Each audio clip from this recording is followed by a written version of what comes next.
سورۃ الحدید آیت نمبر 25، اس ایک آیت سے انسان امام حسین کے مقصد کو سمجھ سکتا ہے، ایسا سمجھ سکتا ہے کہ کوئی دوسرا اپنا یا غیر اس کی سمجھ کو متاثر نہ کر سکے۔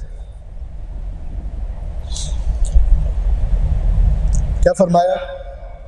لقد ارسلنا رسلنا بالبینات، بے شک ہم نے اپنے رسولوں کو بھیجا بینات، معجزات دے کر، وانزلنا معهم الکتاب، اور ان کے ساتھ ہم نے کتاب نازل کی، والمیزان، اور ترازو، پرکھنے کا سسٹم، تولنے کا سسٹم۔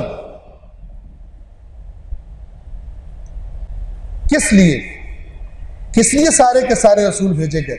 لِيَقُومَ النَّاسُ بِالْقِسْطِ،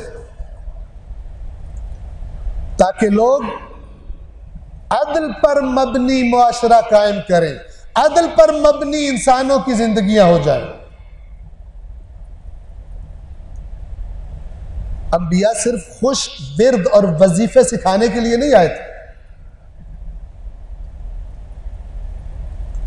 آپ کو رسول اللہ آج کل کے بعض افراد کی طرح نہیں ملیں گے جو اپنے آپ کو دین کا نمائندہ کہتے ہیں، ایک طرف سائٹ پہ ہو کے بیٹھا ہوا ہے، لوگ میرے پاس آئیں اور میری روحانیت سے استفادہ کر کے چلے جائیں۔ رسول اللہ تو ایسے نہیں تھے۔ اللہ نے اپنے نبی کو حکم دیا رات کو تہجد کے لیے اٹھیے، کیوں؟ ان لک فی النہار سبحا طویلا، اس لیے کہ دن میں تو آپ کی بے تحاشا مصروفیات ہیں۔ کیا مصروفیات ہے رسول اللہ؟ دین اسلام کی دعوت دیں، انفرادی طور پر بھی، اجتماعی طور پر بھی، ساری بھاگ دوڑ۔ ان لک فی اللہ گواہی دے رہا، ان لک فی النہار سبحا طویلا، دن میں تو آپ کی لمبی لمبی کوششیں، طولانی کام ہے آپ کے، وہ بھی دین کے کام تھے۔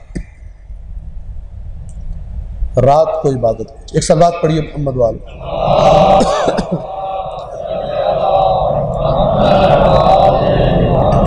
یہ زحمتیں کس لیے؟ ایک سسٹم کا نام اسلام ہے۔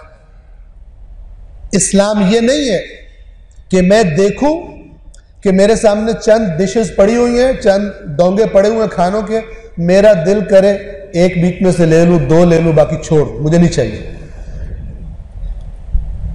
دین کے ساتھ یہ نہیں کیا جا سکتا۔ دین ایک مربوط نظام ہے، اسلام ایک مربوط نظام ہے، ایک آئین زندگی ہے۔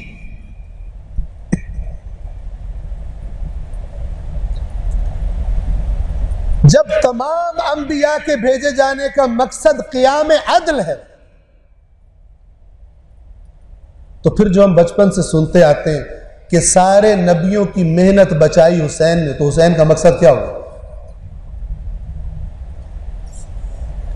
حسین دیکھ رہے ہیں کہ وہ انبیاء کے آنے کا مقصد خطرے میں، اور گزشتہ ہر نبی کے زمانے سے بڑا خطرہ ہے۔ کیوں؟ اب نبی نہیں آنے،